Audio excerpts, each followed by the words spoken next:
Plymouth School Board to order. Will you all please rise and lead the pledge, please? I pledge allegiance to the flag of the United States of America and to the republic for which it stands, one nation, under God, indivisible, with liberty and justice for all.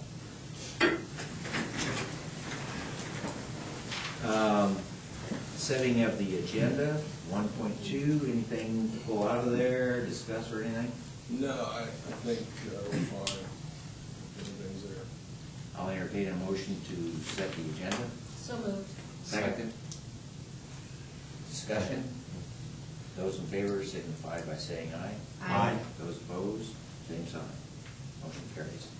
1.3, audience participation. Anybody out there in the audience wish to address any of the agenda items? Item 3.5, the makeup of snow days. Or the consideration of snow days. You mean the ones we have so far? Yes. Okay. Do we need a motion and a second on consent agenda? Well, we need a motion for the consent agenda. We need a motion for the consent agenda with the exception of, no, that's not in the consent agenda. Okay. And second for the consent agenda. So move. Second? Second. If anybody wants to pull anything out.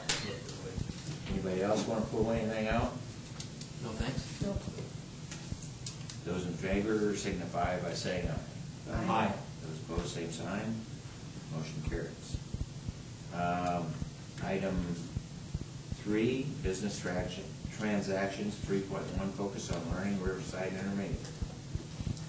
We've actually told the kids to stay home tonight with the travel advisory, so they're going to come in March. So, It's Item- really good though, so it's worth waiting. it is. 3.2, Linda Junior High report on new curriculum. Hello, everyone. We have some new offerings and new curriculum for our students next year. They are humanities for all students. They are intro to agriculture, food, and business. That is a class that they're offering also at the high school, so it'll be the same class. And students will get high school credit. It'll be a semester class for 8th grade students. We're excited to have that in an opportunity to introduce kids to a relevant field, career field that is regional here to us in Plymouth. Some PLTW courses that we're going to offer. We already offer a couple. We offer design and modeling and automation and robotics. We will expand our PLTW offerings in the 8th grade to medical detectives, okay, as an elective class that will feed into the biomedical science in the high school that they will be offering in the future. And then we will also offer a science integration, PLT integration in the 7th grade. That means that it'll be part of our science curriculum in the 7th grade and have 9 weeks of PLTW science integration. Now, we are deciding between two offerings there, one being science and technology, and the other one being the magic of electrons. And that will really be determined on some of the training that is offered this summer, if we can find training available for our teachers as well. Both of them are appealing to our teachers, and we think it'd be great for our students as well. So either one of them are going to be a great upgrade to our science, and it really gets away from maybe the silos when we integrate classes like that. I will talk a little bit about humanities too for all students.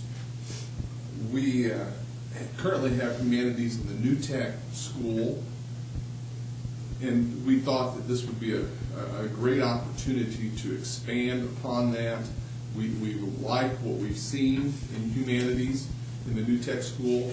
It also gets away from those silos of where we're doing, things independently rather than together. It'll be co-taught by two teachers. It'll be a 90-minute block, which kids are used to in the earlier grades. We will be able to do an abundant amount of writing and reading, discussing to increase literacy. It'll be teaching the language arts, academic standards through some of the content in social studies. So we think it'll be a good thing for kids to increase our literacy and reading and writing in abundance. So those are the new course offerings at Lincoln Junior High. Are you going to be able to absorb these with your present staff, or are you going to have to hire teachers?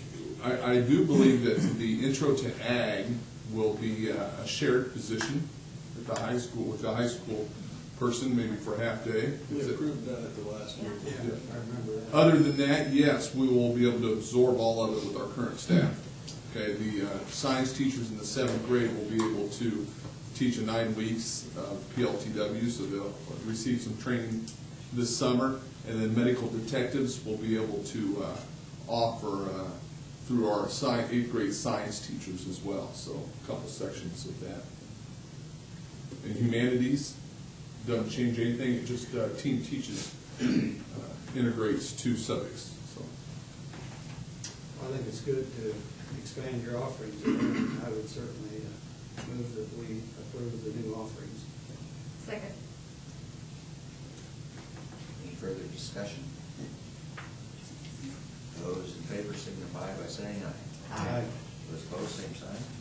Motion carries. Thank you. Thanks for reading. Thanks, Ray. Item 3.3, consider resolution to void checks. And that would be me. Each year, one of the steps that we have when we finalize the end of the year is if there are checks that are outstanding that have been unpaid for a period of 2 years.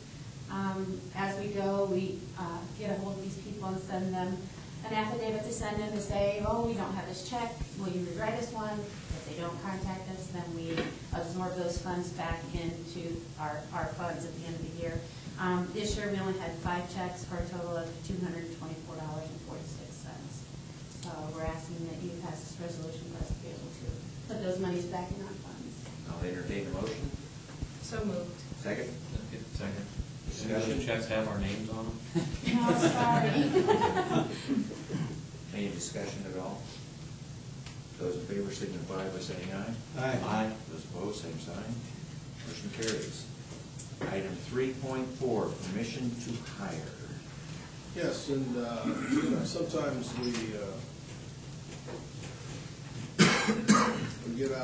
get out of whack with this board meeting and discussion. So this will also be on the agenda for discussion with the teachers. But there are several positions. Number one, and you've got a handout with this stuff on it too. Melissa had asked for some rationale. Number one, 2 of the positions really aren't new. We just haven't done them for a while. Weight room supervisor, Mr. Barron, used to do that, and he got paid for it. And then when we had the recession, we quit paying him, and he still did it. And I think he got real tired of being 2 head coaches and teaching and running the weight room, and so Mr. Samuelson's been doing it for a while now, not Todd, but Kurt. And Roy asked if we could reinstate that. We'd actually made sure that it was back in the classified handbook last when we okayed that in January. And it's just in case Kurt's the one that gets it, we're still going to advertise, but we made it into a salary position because of his position. We didn't want to run into an overtime situation, but it would still pay $18.31 an hour. We figured out how many hours it would be and multiplied that times 18.31. That's the first position. The second position is credit recovery. And in the last several years, Mr. Condon has used John Kozlovich and Kim Hassett. Well, those departments have both gotten bigger, and so John Kozlovich is back in school. Art, Mr. Hassett's obviously retired, but the new teacher has a full schedule, and so I know Jim has several teachers that are interested in teaching that, and this is the time we really need to get that going, because we've got kids that they're just a little bit away from passing classes, and they really need that help to keep our graduation rate up. So we'd like to put that back into an after-school type thing instead of into a teacher contract. And again, that pays $18.31 an hour for the after-school. The third one is an assistant director of communication, and then that sounds like a lot bigger title than what the job really is. Kelsey Flynn is the director of communications, and for New Tech, she is out there calling, the New Tech people work with authentic audiences, and we've got 4 schools now, and we just keep increasing the number of load on Kelsey, and so she also has clerical duties. And they had asked me earlier in the year if we could add that, and at the time I didn't know how much money we were going to have, and I said I didn't think it was a good idea at the time, but I would, after Christmas, I would look at it again. And that would pay, it's an hourly, but it'd be approximately $20,000 a year. It'd be 210 days.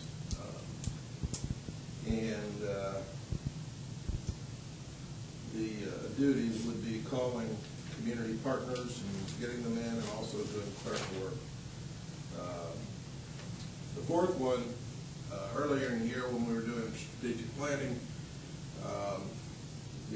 one of the emphasis that we were going to put on was marketing. It's extremely expensive. I did some direct mailing with a company, and we got a lot of really positive. I would say that it almost paid for itself with the students that are coming here next year from other schools and private schools. So I definitely feel very positive about marketing. I think it's important for us to do that because other schools are marketing. But looking at it, it's the average marketer for this area gets paid $81,000 a year. So I'm not going to go out and advertise for a marketing person and pay them $80,000 a year. I talked to Mrs. Curtis about doing it, and she said her number of years are limited. She really didn't want to get back into the teaching, but she would help somebody with what she used to do. Talked to Jerry Thacker up at Penn and said, what do you do for marketing? They have a marketing teacher that teaches 2 classes, and then the rest of the day does their marketing for them. And that just seemed to be the most reasonable way to go about it, is somebody who's trained as a marketing teacher. And I've checked, there are quite a few people out there that I think would be good. Our starting salary is around $32,000 to $33,000 a year. We probably want somebody with a little bit of experience. So I was looking at about $40,000 a year. 8 students would pay for that, is all it would take. So I think it will pay for itself. I don't think we'd have any trouble paying for itself. Then one of the questions Mrs. Christensen asked, well, do we have new money that we can use to pay for that? And we have, those 4 positions would be about $77,000 a year, because the credit recovery, we would get some money back from the state for that. And then between the savings and the retirement and the new money that didn't go to the teachers in negotiations, we would have somewhere between $395,000 and $455,000 of new money left. So we certainly have the new money to put those positions in, and still have plenty of money left, in case, we have to hire an extra, elementary teacher or something this year, so. I would entertain any questions.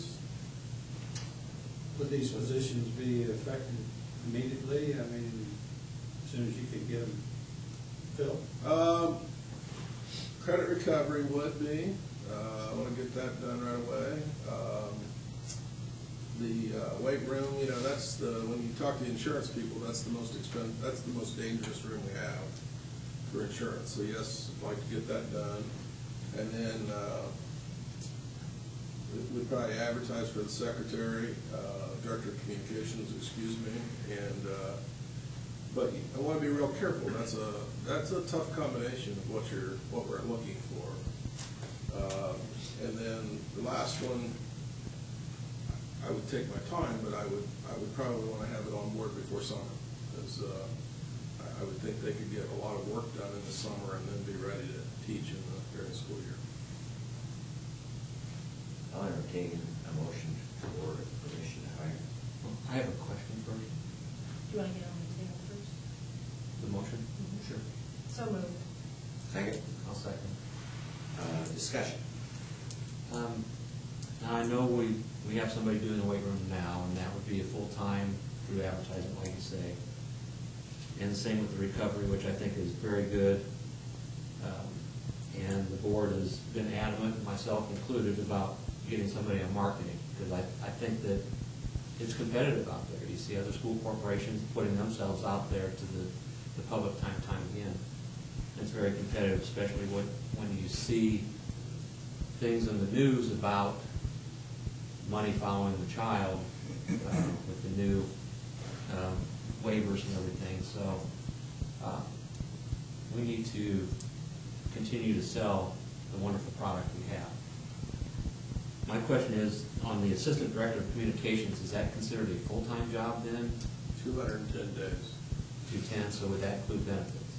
It would include benefits, and I didn't put benefits in there. You can figure about another 20% for benefits, so 20% times $20,000, and then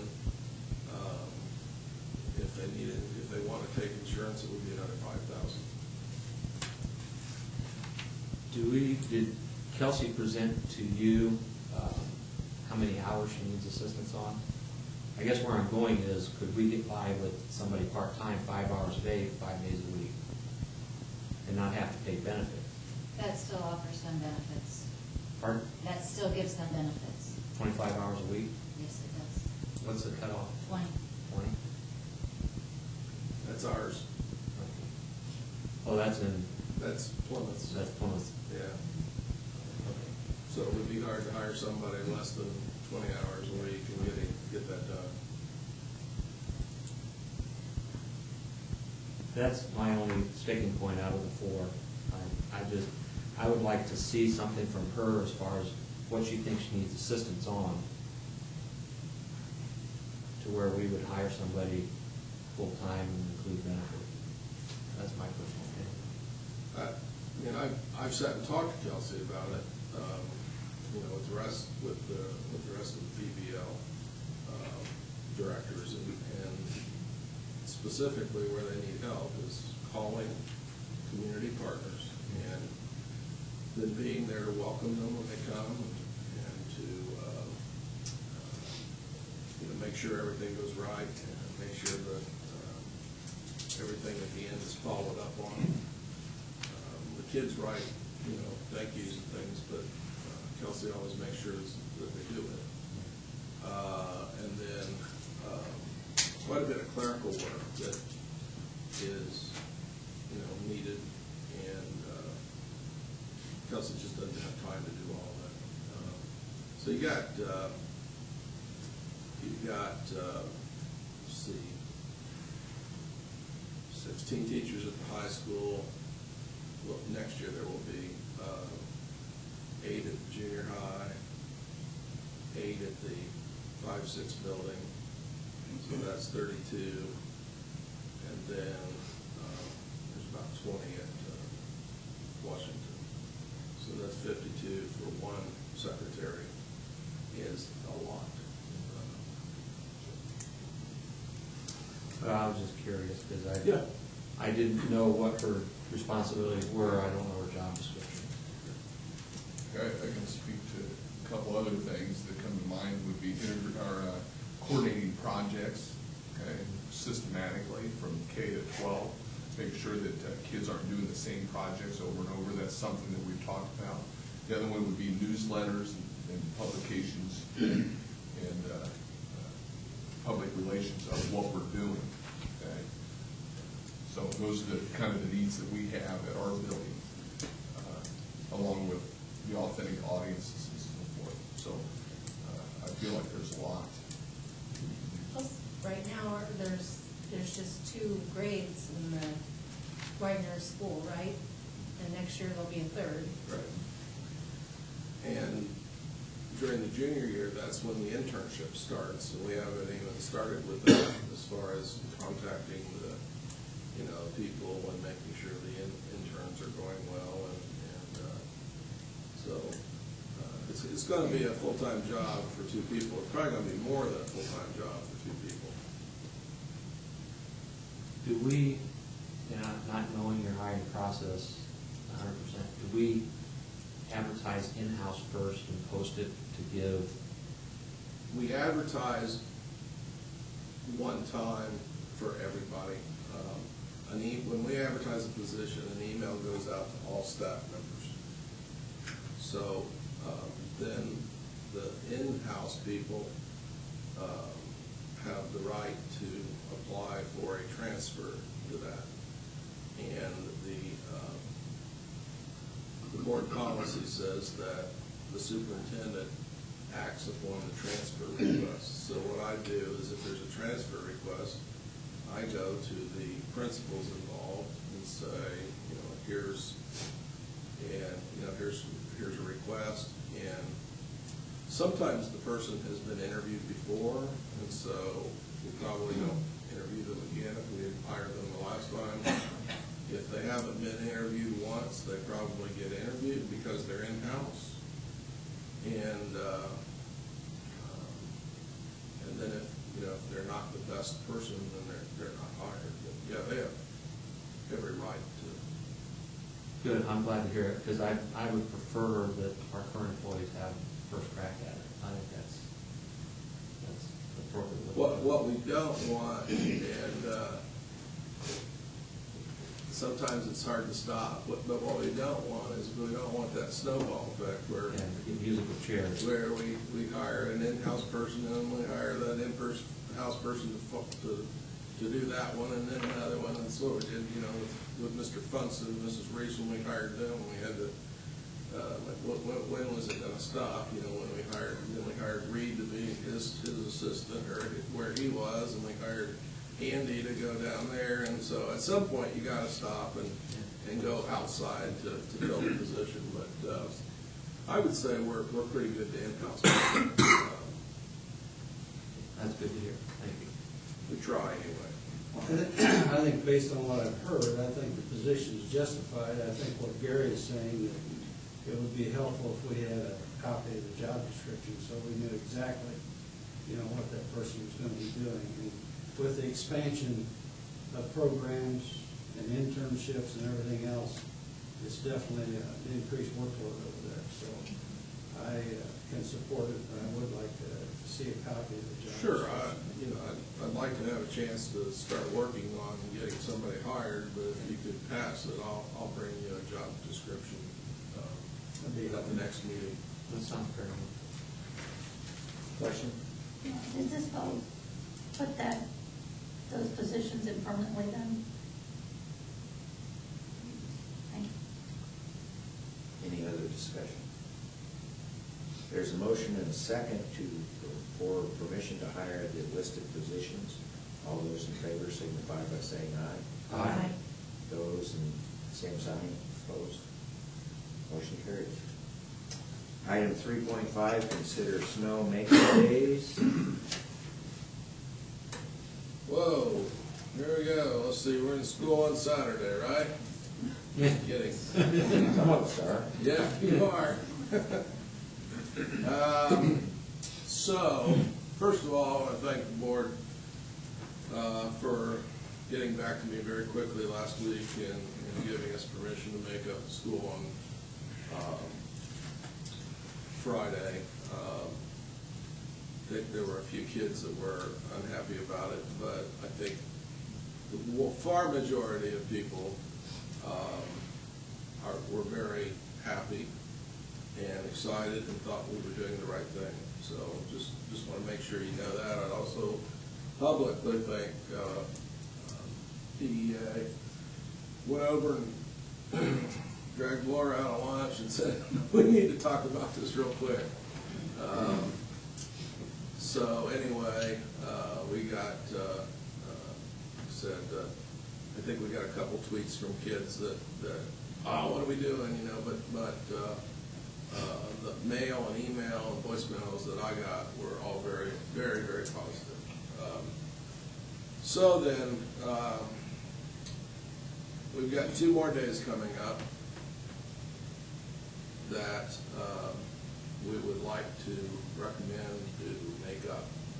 One was our winter break, February 7th, and I just don't think we need a winter break now, and maybe we never needed one. I was pretty adamant last year. We had a couple really good winters where we didn't have any snow days, and I just felt last year like people needed a break halfway through the winter, but I'm glad we got it on there that we can make it up now. And February 17th, which was President's Day, and listed as a snow makeup day. I've worked with 2 teachers that had some actually 3, had extenuating circumstances. We've tried to work out some things with them. They didn't have personal days left. They didn't have family sick days left. And so what we've done is we've said, well, you know, if that's the case, then you can take one of your days from next year. And we will work with anybody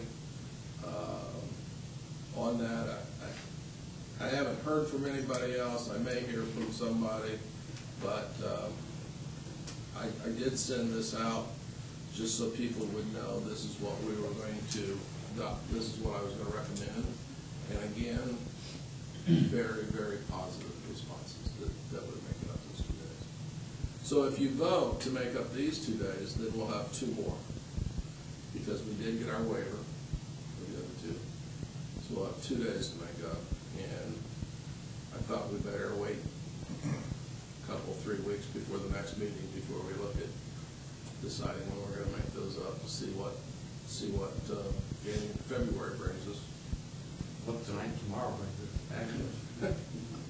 We're going to try to be at school. I don't know if we can be, but we're going to be safe, because that's one of our core values is caring about kids. So my recommendation would be to make up the 7th and 17th of February. So it's been recommended that the 7th and 17th of February be approved as snow makeup days. Do I hear a motion? So To moved. approve. Second? Second. Discussion. Laura? I just thought it was important for the board to know that the teachers do appreciate your willingness to be flexible on this issue. You know, we have had just an abnormal winter.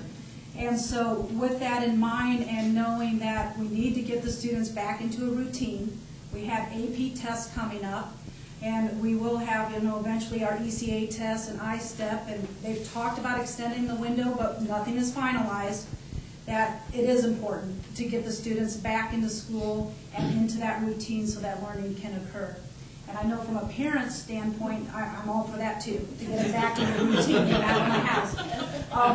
So again, just wanted to let you know that I appreciate your willingness to be flexible on this issue, and appreciate your willingness to work with the teachers who have had some conflicts with some of the dates because of it originally being a day off, but it seems to be working out well. I can tell you as an administrator that the teachers are concerned that they have the time with the students prior to ECAs and so forth, instead of tacking on the days at the end of the year, which really doesn't benefit them at all, in the sense that preparing them for those things. I certainly agree with Laura. I think it's important to have those kids in school, especially with your test results coming up, so.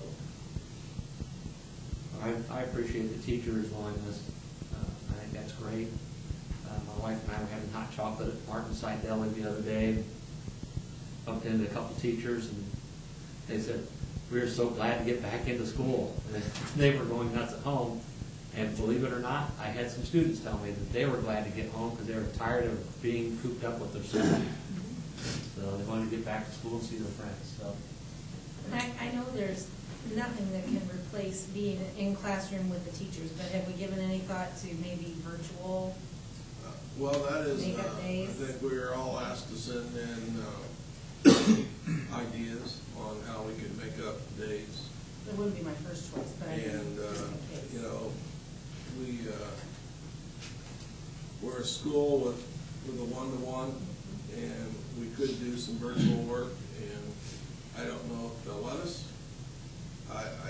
We haven't discussed it, so I don't know that our teachers would be up to that, but, we really couldn't think of any other creative ways, could we? So, you know, that's what we sent in. But we'll do whatever we need to do. Make them up. Any other discussion? There's been a motion and a second to recommend that 7th and 17th be approved as snow makeup days. All those in favor signify by saying aye. Aye. Those opposed, same sign. Motion carries. Item 3.6, present information on summer school for 2014. Yeah, I feel like a broken record. Category 1, summer school, would include all high school classes for credit, including things needed for graduation and for electives. Would pay 100% of the cost, well, it could pay up to 105% of the cost, which helps pay for secretarial staff that's on duty during that time. And then it also pays for elementary grades K, or 1 through 3. And that is for kids that need help, that didn't pass the IRE. So things haven't changed. My recommendation would be to let us put together offerings for summer school, and then I'll come back, I think it's the next meeting, and present the classes that we want to teach in the summer school, if there is a summer, and and you can act on the specific classes then. So the recommendation is to allow us to put together a summer school schedule. We need action on that. So move. Second? Second. Discussion? If not, those in favor signify by saying aye. Aye. Those opposed, same sign. Motion carries. Item 3.7, report on security. We have Mr. Phillips here tonight. Ladies and gentlemen, good evening. It's always a pleasure to get up and update where we're at on safety and security with the corporation. I've been here for 6.5 months, looking back on July 17th to where we're at today. I think we've come a very, very long way. And I just wanted to take a couple of minutes and expand on the written update that you provided, just a couple of key points that I thought needed bearing out a little bit. Plymouth School Corporation applied for and received the $50,000 Indiana Secured School Fund Grant Award.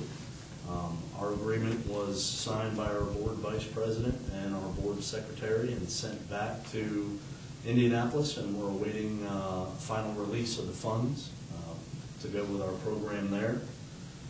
The installation of the closed circuit television system throughout the corporation is going as scheduled.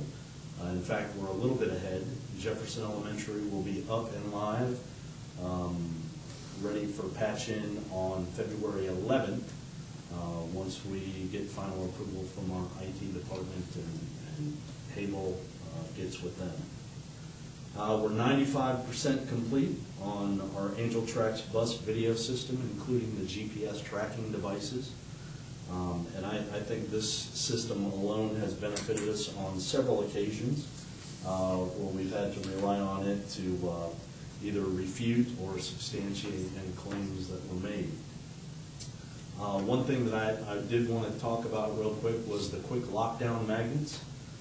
We had been to other school corporations and looked at what they had done to better secure the classrooms, and actually had made substantial changes to fire-rated doors on each of the classrooms, and we heard figures anywhere between $10 and $15 per door in every school building in the corporation.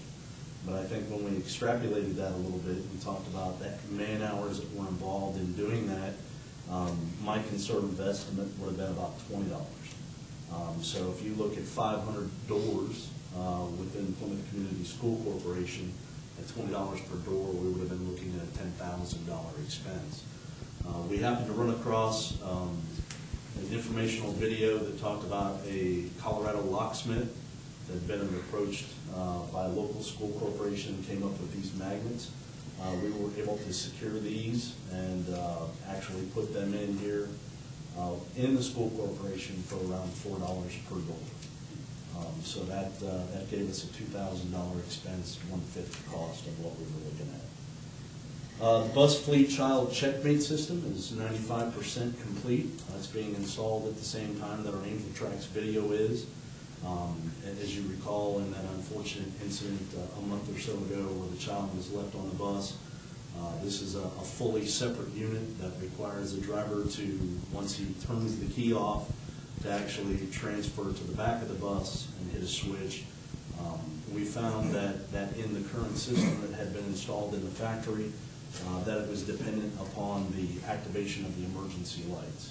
So if a transfer student was dropped off at one school and the door was never opened and the emergency lights came on when the bus was finally parked, the system would never reactivate itself.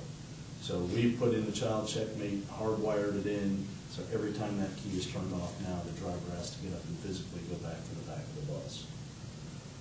The visitor management system that we've talked about, Raptor, scheduling an in-house visit with them next month to come down and provide us with a demonstration and kind of walk us through the product that they have available.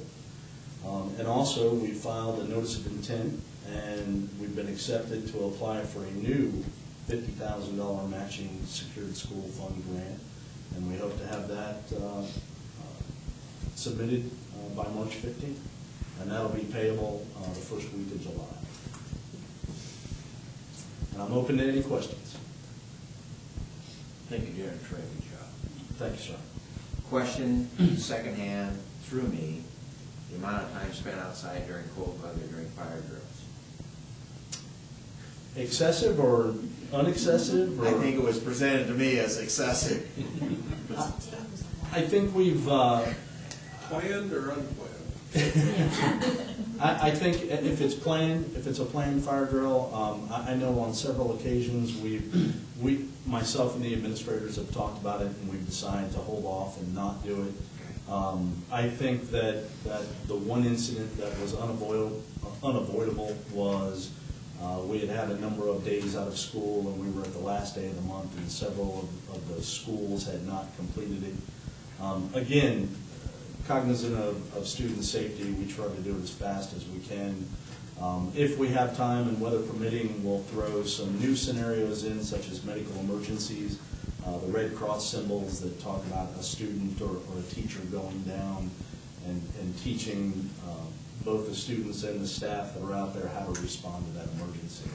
But again, inclement weather, we're always trying to be cognizant of how much time we're exposing them. And how many students pulled during the lunch hour that we had? 4? Yes. At least 4. In fact, we had one today while I was at the high school. That's never happened during the lunch hour before, and this year we've had, I think the 5th one was today, or the 4th one was today. So, I assume the video cameras caught that. Well, the video cameras are not up and active in the high school. That'll be, we're considering that the elephant in the room. That's going to be our big project. And we have two separate crews working at the smaller schools right now. And as we combine and work in the junior high, we'll then move both crews over to the high school. But we caught the person. But yes, through discussion and working with the students, we eventually identified and had an eyewitness that provided us the name of the student. Yeah. They usually like to brag too. You get a snitch. The first couple was a special needs autistic student who I just think was getting attention by doing it. So they, after a couple, they covered up, they put a plastic thing over it, so you have to lift that up, and then you have to pull it. So, just one of those things. I will say, by being on the safety committee, I think we got a heck of a bargain getting Jim to come here as our head of security. In the 7 months he's been here, he's done a wonderful job. I mean, we watched the video at our last security meeting of what these do, as far as you just stick them against the door frame, and then all the teacher has to do, the teacher doesn't have to make themselves vulnerable going out into the hallway to lock the door, in case of a lockdown. They just have to look out the door real quick, take a quick sweep of the hallway, see if any students are out there, and then pull this and that door's secure. So just things like this, Jim's put into place, and the first fire drill and everything, and some of the changes he has made with that. So I'm very thankful we got him. I really am. Good. Thank you. Thank you. Thanks for the update. Yes, sir. Item 3.8, consider general indemnification policy and resolution. Yes, that would be Jim Hamilton, the attorney for the Mace Trust, which our insurance is through, Jeff Huyen, our school board attorney, and the State Board of Accounts, recommends school boards adopt a resolution to cover the PPACA penalties. We are asking the board to adopt a general indemnification policy that allows school officials to pay penalties and fees imposed by the PPACA, which is the Patient Protection and Affordable Care Act, which is all part of the health care reform. Because currently, State Board of Accounts does not allow you to pay penalties. They make the individual responsible for it, especially even sometimes if it's incidental. These would be covered for unintentional fees, fines, penalties that may arise from the Health Care Reform Act. I'll entertain a motion. So moved. Second. Second. Discussion. Any discussion? Those in favor signify by saying aye. Aye. Those opposed, same sign. Motion carries. Item 3.9, consider amendment to rainy day resolution.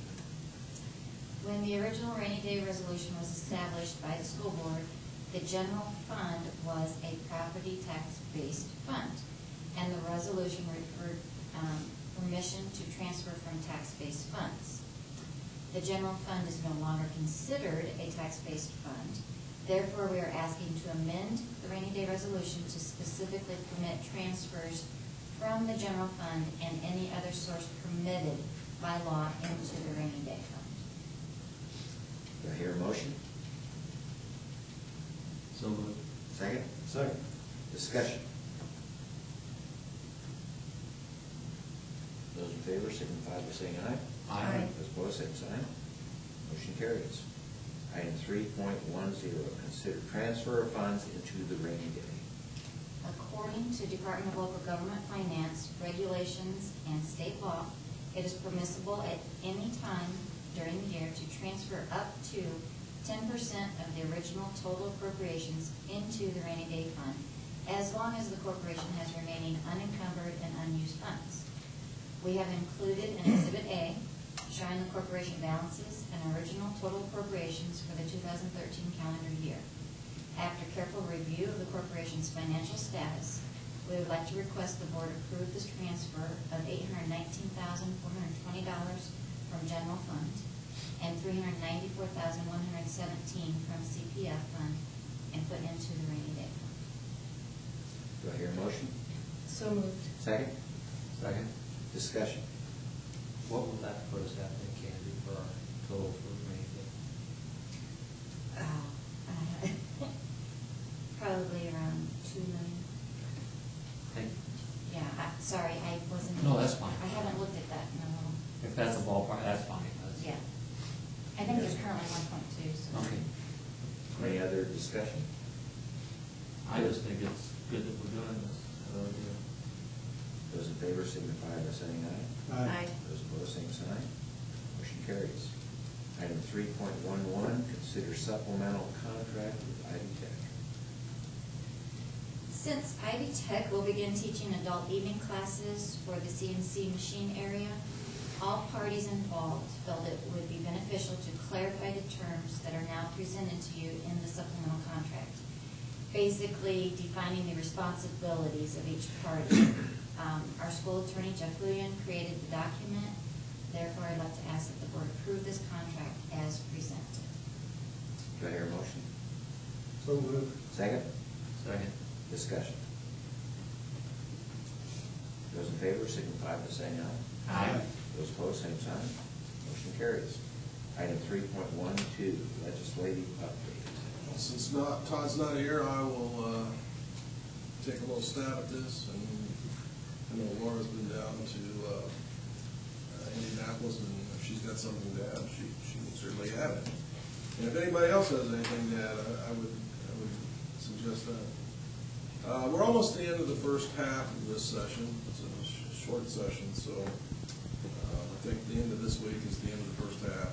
And a couple bills that I think we need to really keep an eye on. Senate Bill 322, which says that schools that get vouchers will no longer have to do any of the state paperwork, and they will no longer have to take the I-STEP test.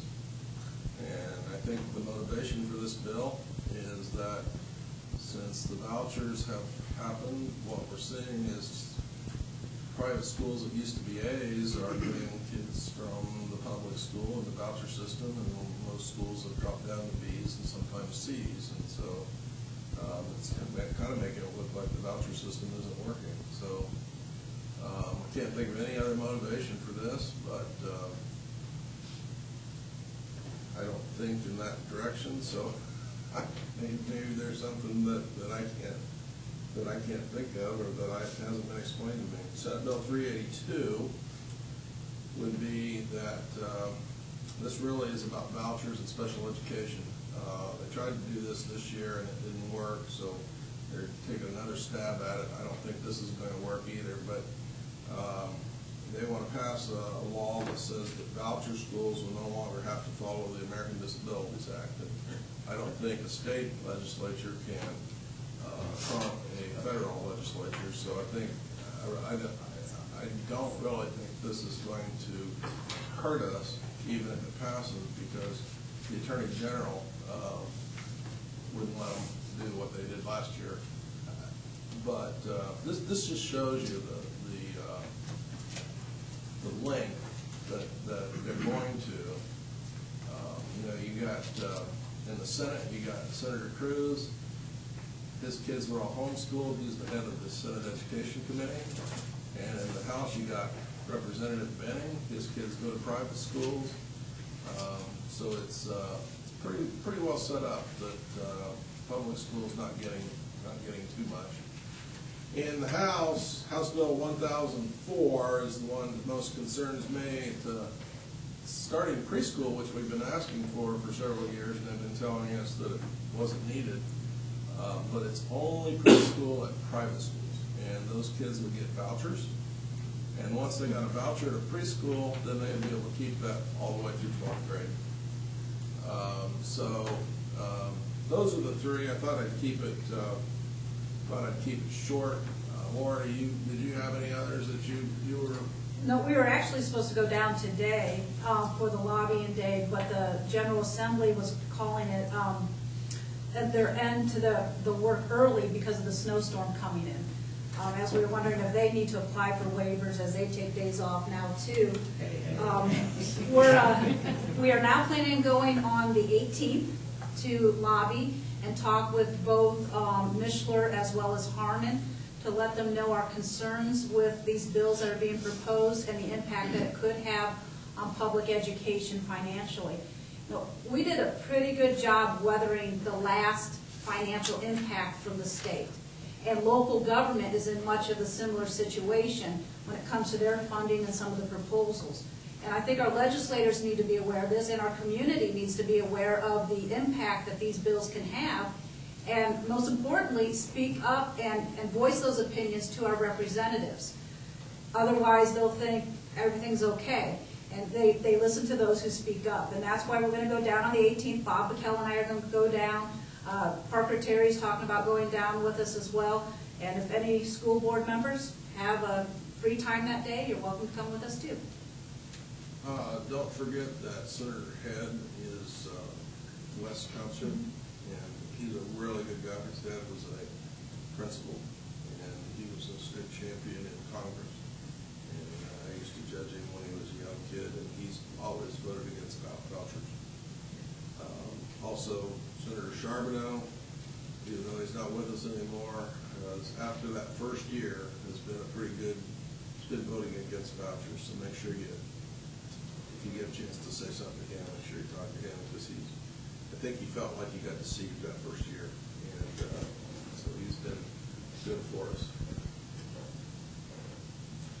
There was a kind of a funny one this morning. Not that I heard it, I couldn't find anything about it, but sponsored by the guy that I can't think of his name, but he's up in the Elkhart area, and he's the one that had that first voucher bill. But he's got one that's gotten through the first 3 readings and still going, and it requires that every school have choir ensembles. Westville? No, he's a young guy, and he works at a private school. Yoder.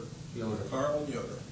Yeah, he's Yeah, Senator Yoder. And he, I don't know the rationale for that. I thought every school I'd ever heard of had choir ensembles. I've never heard of one that didn't have, but he must know one. I was shocked that they would get that much attention. Anything else? Item 4.0, superintendent's remarks. I have to wing it here. I can't get this open. All right, 4.1, just once again, commitment to students. Just thank everybody for their willingness to get us back into school last Friday. I think that was really important to get going again. 4.2, caring. You know, our maintenance staff and those who help, our bus drivers, they're out there in the cold. People at Weir's, I know there was a day right before we started back again that they couldn't get any buses started, and they were out in the cold working on buses all day long to make sure we can get our buses started. 4.3, high expectations. PHS debate team finished 9th in the state. Emily McKenzie was state champion and Congress chair. PHS wrestling team won the sectional Saturday, February 1st, so congratulations to both those groups. Team player, 4 elementary principals and their staffs are working on getting ready for kindergarten roundup. And we noticed that South Bend was having their kindergarten roundup this week. So they're getting earlier and earlier, trying to get the kids first. But ours is scheduled for the 27th, and that'll be the beginning of the process to welcome in the class of 2025. I won't be there to shake their hand when they graduate. Integrity, 4.5. We have our exit interview with our biannual state audit. It'll be held Thursday, February the 6th, 2014 at 9 o'clock a.m. We have one small exception, and besides that, we had nothing that they found that was wrong.